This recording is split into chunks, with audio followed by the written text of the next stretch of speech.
Marshall Burt. He is the first Libertarian elected to a state representative seat since 2002. So the first one in 18 years, so 9 elections.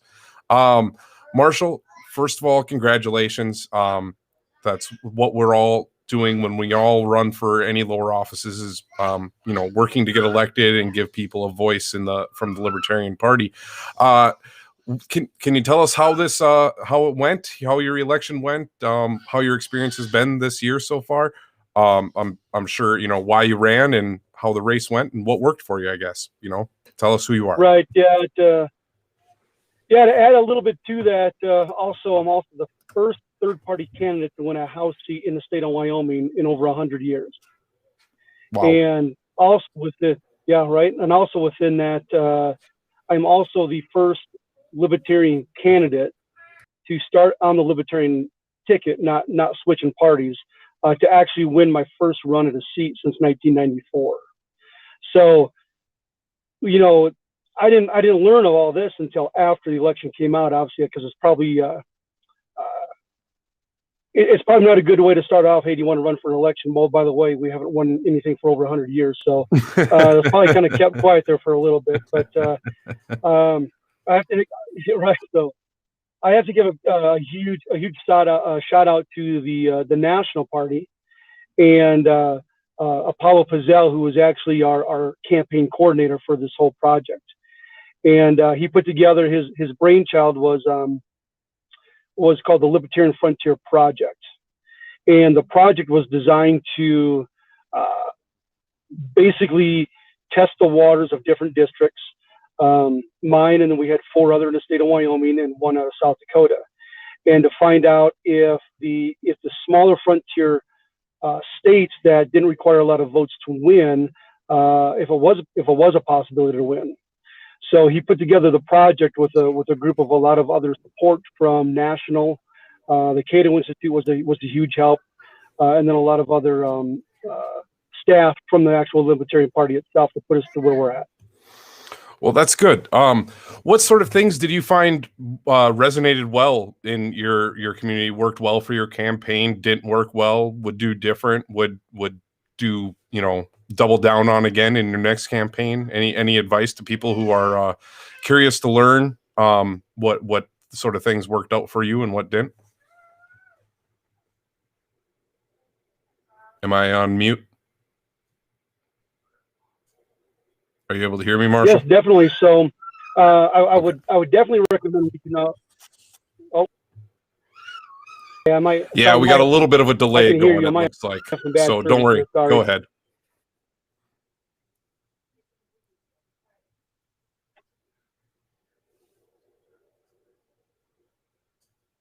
We're having some connection issues. I do apologize. Yeah, I think we've just got a little bit of a delay here, Marshall. No problem. Whenever you get me, we can hear your audio coming in just fine. So whenever you want to continue with answering the question, that's fine.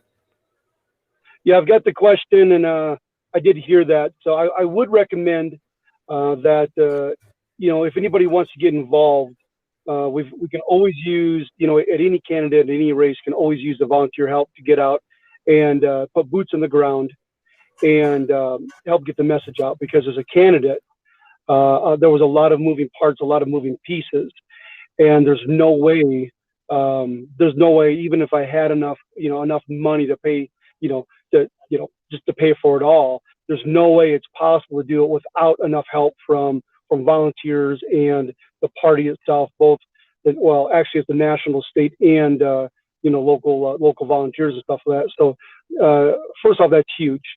And if you truly believe in the Libertarian platform, and we want to, expand the base and expand our messaging, it's very important that we get in and volunteer to those local races and to your local chapters and counties as well.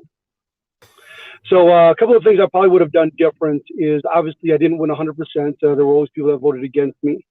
So the toughest aspect of the campaign was probably our educational piece on trying to explain to people what the actual Libertarian Party stood for and how we were different from the regular 2-party, the messaging and stuff. So that's huge, is getting the education piece out there so people understand and know that, we're not, that typical phrase, we're just Republicans that smoke weed.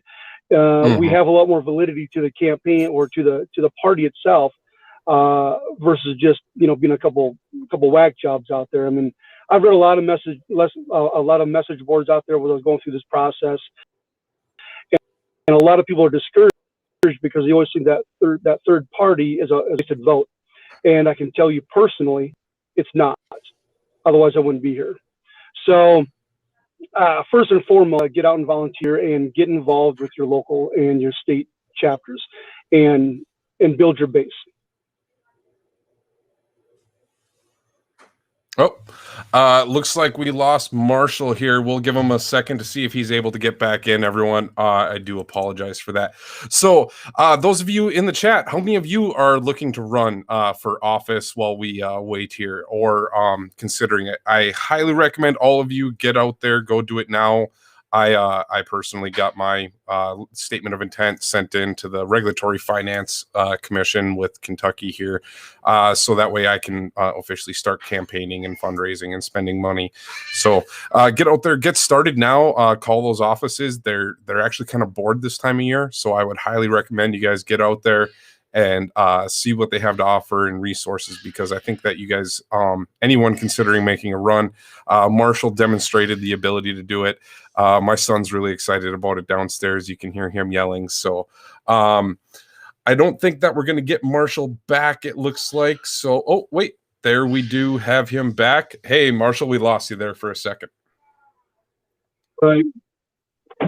Yeah, I do apologize. I'm out here in the middle of Wyoming, where the deer and the antelope still play, and they haven't decided to build a good internet connection or a cell service for all those animals. So I am trying to find a better spot here. Oh, you're fine. You're fine. We can hear you good here. So, yep. I was just telling people while you were disappeared here that I myself, I called the here in Kentucky, I called the Regulatory Election Finance Board and, figured out what I had to do to file the paperwork just to begin the process of doing a campaign as early as possible. And they were very helpful. They were kind of bored because no one was, bugging them at this time of year because everyone's pretty much done. So for people who are thinking about running, do you wish you would have had more time to build up that campaign infrastructure? If you would have started earlier, you think things would have gone smoother? Or how much time do you think it took to properly put together your campaign? So I was originally approached in August of 19, and we started in the shadows of everything, trying to start the donation drives with angel investors and really close friends of mine that I could trust and not get the word out. And just a little history of where I'm at. I was sitting in a plus 14 Republican district, and my opponent was a Democrat that ran unopposed for 14 years.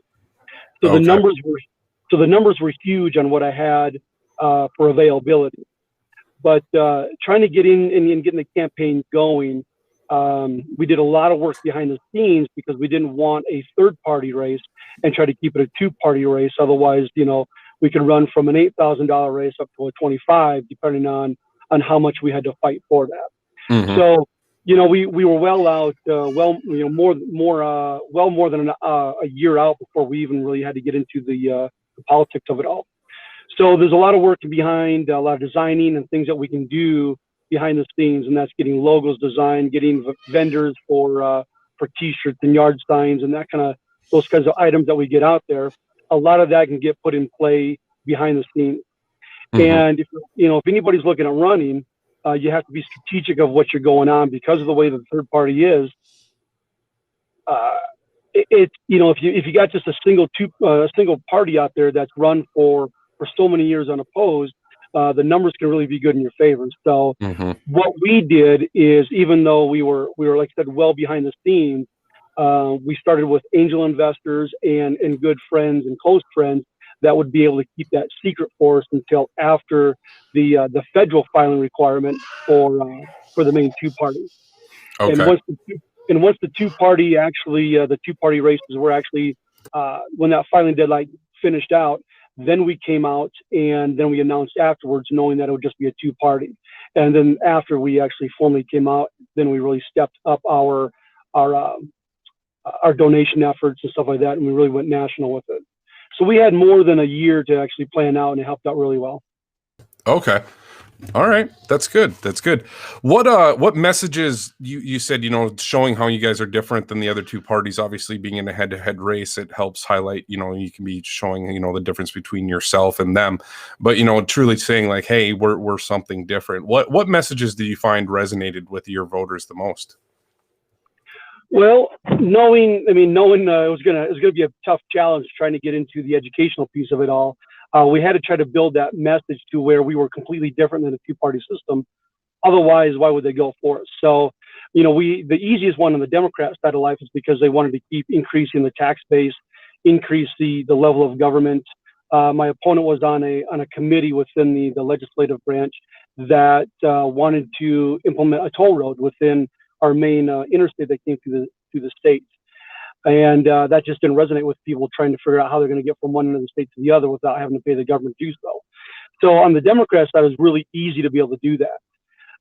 Where we had to pull and we had a little more difficulty was trying to reach out to the Republican base that were still disenfranchised for not having a voice in the district for such a long time.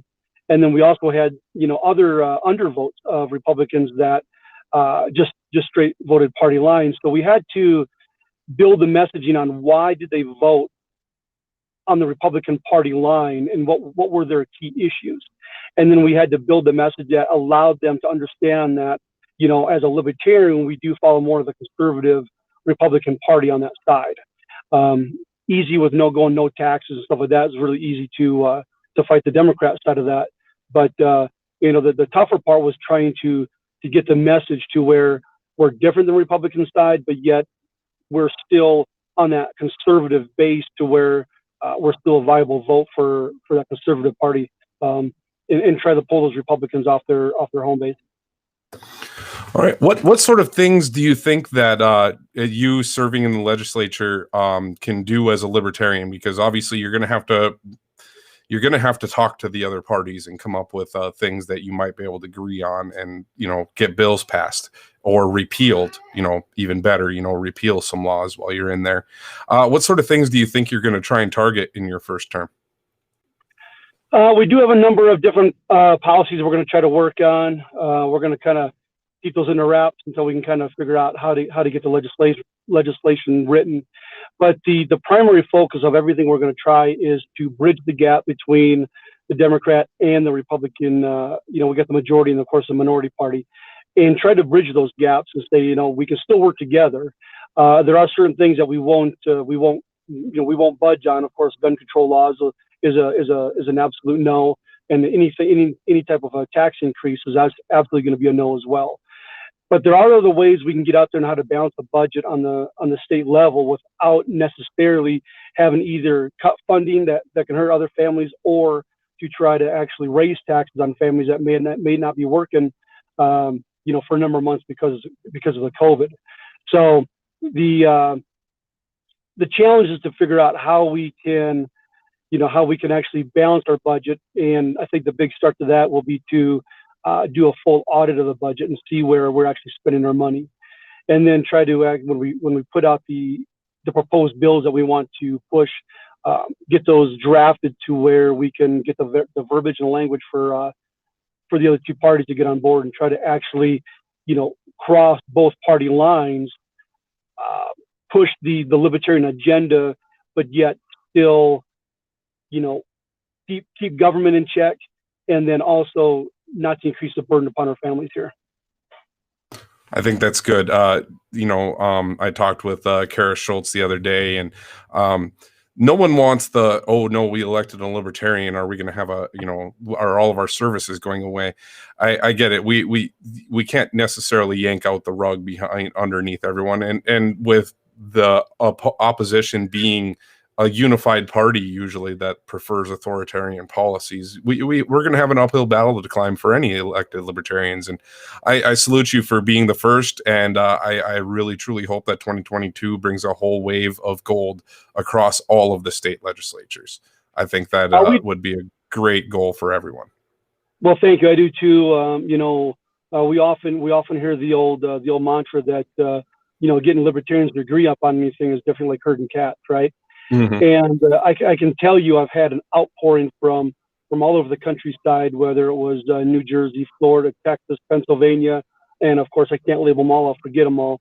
But I've had a tremendous outpouring from all over the countryside, and for a little bit the campaign, the election result there was actually trending on the UK libertarian platform as well. So we've actually gone global a little bit, and I think that's important that, if we can, I'll have to apologize. I got a train coming here that I'm waiting for. So if it gets a little loud, I apologize. So no problem.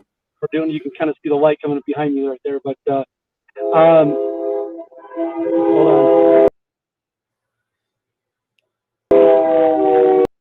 It's all right. So, but I'm just an everyday blue collar worker out here, and I just have a different viewpoint of what was currently in office, and I just didn't care for it. So I got involved, and it was such a meaningful impact, and I'm hoping that people can realize that we don't have to be the multimillionaires or the big family names like the Bushes or the Clintons or the Kennedys to be able to make a difference. Get involved locally and then make your and then try to get unified, and I don't care which party you are or whatever it is that you believe in. We will never agree with everybody 100%, and it doesn't mean that we have to forego some of our convictions on what we truly believe in, but we have to look at a unified. The only way that we'll ever get anything done is we do have to find some common ground as a party, and I'm hoping that we can make a huge step up from this point and try to unify other viable races across the countryside and start turning the red and blue states to, or even we can start small districts or whatever and start turning them gold. Mm-hmm. And I think that I think it's important that way. Well, I think all eyes will be watching to see what you do and how your service goes to your state. I think we're all looking forward to it. I know you're trying to get home. It's Friday night for you, and you've got a lot to plan and get done before next year here. So I don't want to keep you any longer. Is there any last bit of advice you'd like to give to everyone out there who's watching tonight? I will say I do keep an open forum if anybody wants to get a hold of me. I just opened up my representative page. It's representative-elect, the way it's going to show up. But you can find me on Facebook. If we want to, tag a link in your on your page there to help show them over there. I'll talk to anybody. Yep, I'll answer questions. It's in the description. So anyone who's watching the video, it's in the description to go right on over there to Marshall's page. So, for full disclosure, I've got my personal page locked down, and I am limiting who I accept as friends. Although I will respond to stuff like that, and I have such an influx of information that I have to kind of control what I've got going out, because it's just in the past couple of days I've lost so much information because there's such an influx. So if I don't accept you on a friend level on the Facebook page, head over to my the new representative page there and say hi. I'll sit and chat with you. We can go through my campaign coordinator. He's on board, and we can have this open discussion of how did the Frontier project work and what did it take to get things going. And as I step out of here, if I got another some free time down the road and have a good chat with you again, accept that that invite. But I would say get a hold of your state chairs and demand that they talk to the national level and say, what did they do in Wyoming, and what do we need to do in our local area to emulate that? And I can tell you personally, I've talked to Joe. Joe Bishop Henchman, our national chair, and I've talked to my state chair, and we just formed our county party as well. So the big push is membership right now, and getting that volunteer base. So when the next go around comes in, we do know we have volunteers to step out, but we can also pull from viable candidates from within. So get involved, demand that, those conversations are had, and the national party is looking. They're trying to figure out a way to emulate nationwide what we've done here to truly be a unified, viable party. All right. Well, I thank you for that. And everyone who's interested, make sure you go to lp.org/join to make sure you join the Libertarian Party. And also there's a run for office link right there too. If you're thinking about it, I recommend you start today. All right, everyone. Thank you. Have a safe night. You're right.